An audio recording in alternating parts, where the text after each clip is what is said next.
Hey guys, Sid here for Savant Poker. What if I told you that you're being a calling station and lighting money on fire in 3-bet pots? Playing as the out-of-position pre-flop caller in a 3-bet pot is one of the most uncomfortable situations we get to play in poker.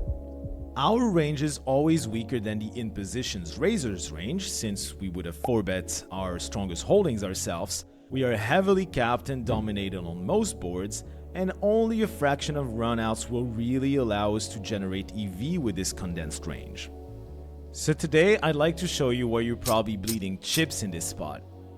And to back up my claim, which is admittedly a little bold, we will dive into the solver so you can honestly compare your own approach to theory. Let's get into it. First mistake, your pre-flop strategy. This shouldn't come as a surprise. Most of our post-flop mistakes in no-limit hold'em stem from pre-flop inaccuracies.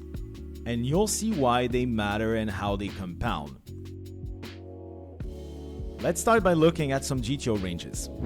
So here we have 500NL GTO Wizard ranges built for GG Poker, the games I'm currently playing myself. So let's take a hijack open to 2 big blinds and a button 3-bet to 7.5 big blinds. You see that many of these pocket pairs are folding right away, even up to pocket 9s, mixing folds and 4-bets. Suited connectors as well should be mixing folds about half the time here against this size. UTG versus hijack, 6.5. This is UTG's response, of course, even tighter than the previous one, so a hand as strong as ace-10 suited is indifferent between all 3 options and should be mixing folds. And you might wonder why these lowest pocket pairs like to call more. This is a trend across formations here, as you can see. This is simply because of removal. When we hold pocket 3s and pocket deuces, we make it more likely that the cutoff here is bluffing with a hand like 6-5 suited, ace-5 suited, ace-4 suited. Whereas if we hold pocket 5s or pocket 6s ourselves, we make these hands way less likely in his range. Now, what tends to happen in most low to mid stakes games is that players are going to overcall these medium pocket pairs here, and also miss many of the 4-bets, mostly the 4-bets that come from the mergey section. So these initial frequency mistakes might not seem like a big deal, because after all, most of these hands are indifferent between all 3 options anyway, but they will seriously aggravate the post-flop situation, leaving them even more capped and trash heavy on many boards. Lastly, these pre-flop ranges that we're looking at include a flatting option for the in-position player. Given that most low-stakes players will adopt a 3-bet or fold strategy from the cutoff and even sometimes from the button, this tendency to overcall and under 4-bet becomes even more costly. Now we get to the main section of this video. So let's start with the King 7-4 rainbow board, hijack versus cutoff. This is a range 40% c-bet for in position, and let's see how the solver responds. So the first thing that strikes us here is how many pocket pairs we should be folding right away to this range bet. The highest suited aces are mostly folding to, and the data shows that the field tends to overcall versus c-bets in this node, and it is easy to see why when we look at the solution here, especially in tighter formations like this one. Let's now take a look at a different board in the same formation, hijack versus cutoff. This is going to be a very small c-bet at a reasonably high frequency for the in-position player, a small 25% c-bet. Let's see how the hijack responds. Well, it is a very tight defense. All of the pocket pairs below a 10 are just pure folding. Pocket queens without a club is mostly folding depending on the exact suits, which is, I would say, very unintuitive for human players to fold this high in our range so soon against 25% bet. Now you could argue that in your games, most players will simply range bet this board, and you would be right. Let's see what happens if we turn the in-position strategy to a range bet. So we end up raising a lot more. For comparison, the previous strategy was raising 22% of the time, and now we're raising 40% of the time. Raising a lot more, but not really calling more. Pocket jacks now want to almost raise or fold even with a club. Pocket queens are still indifferent. All the pocket pairs are still pure folding. And the reason is simply that calling doesn't do much for this equity realization when we're out of position. In No Limit Hold'em, we fight aggression with aggression, not with passivity. Calling more is just rarely the correct adjustment against a player who's being too aggressive. And that brings us to the third mistake. Third mistake, you're not check raising enough. When we look at the data, we consistently see the same trend.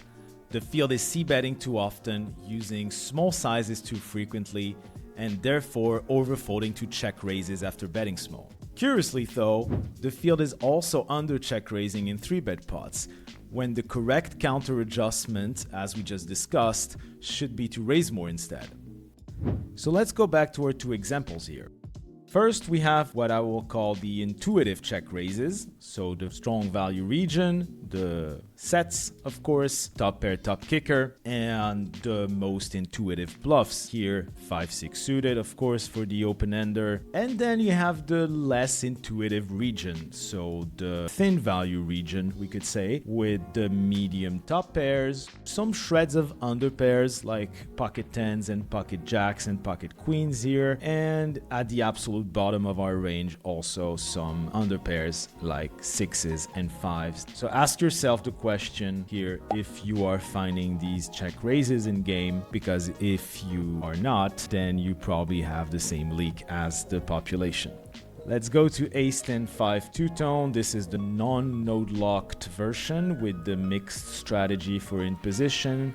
And you see that the check raise frequency is already more than 20% here at equilibrium. Obviously, if we are playing against someone who's range betting, then as we saw previously, our frequency is going to almost double here if we want to be playing the right counter adjustment. And by calling more instead of finding these raises and not folding as many of these pocket pairs here, you will be guilty of the fourth mistake of this video. Mistake number 4, you are overfolding to second barrels.